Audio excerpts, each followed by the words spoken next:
This is the FCTO Daily Forex News Report for the 2nd of May 2013.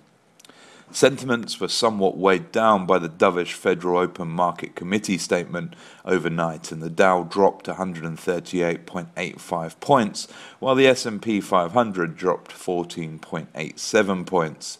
Asian equities followed by opening lower and staying soft. The development in US equities suggests that the recent consolidation is still in progress and is probably extending with another down leg.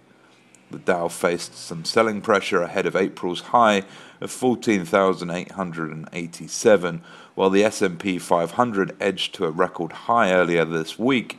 It also faced some pressure ahead of the 1600 psychological level.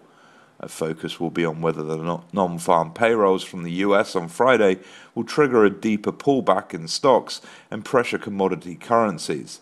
But before that, focus will be on the European Central Bank rate decision later on today. As widely expected, the Fed left its policy stance unchanged, with asset purchases of $85 billion maintained. Yet the policy statement was increasingly dovish, with policymakers indicating that further easing would be adopted should the economic recovery stall. The central bank acknowledged economic growth at a moderate pace, but admitted slowdown in inflation and was less enthusiastic on the job market. It also raised concerns that the negative effects to be imposed by fiscal tightening.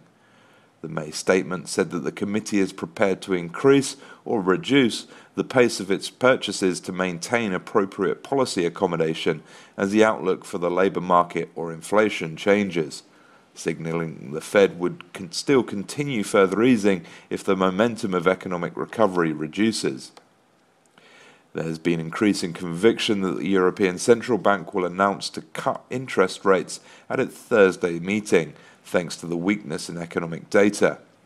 While disappointing German PMI and IFO and the French Business Climate Indicator has shown initial signs of a vulnerability of the bloc's economic developments, moderate inflation and the rise in jobless rate released yesterday have reinforced easing bias.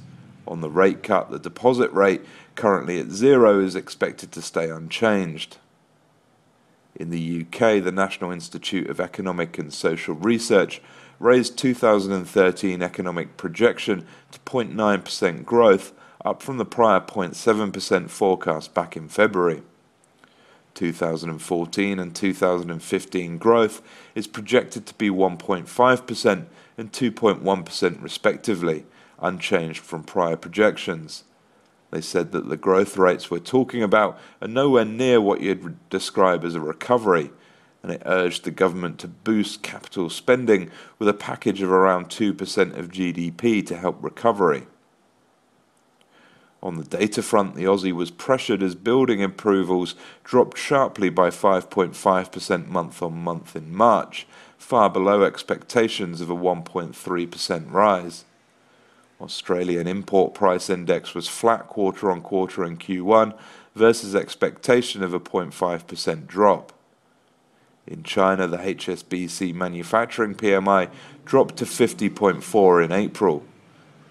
Swiss SVME PMI, Eurozone PMI manufacturing final, and the UK PMI construction will be released in the European session. Canadian trade balance, US trade balance, non-farm productivity and jobless claims will be released in the US session. For all the news affecting the markets throughout the day, join us at forexcurrencytradingonline.co.uk. That's forexcurrencytradingonline.co.uk.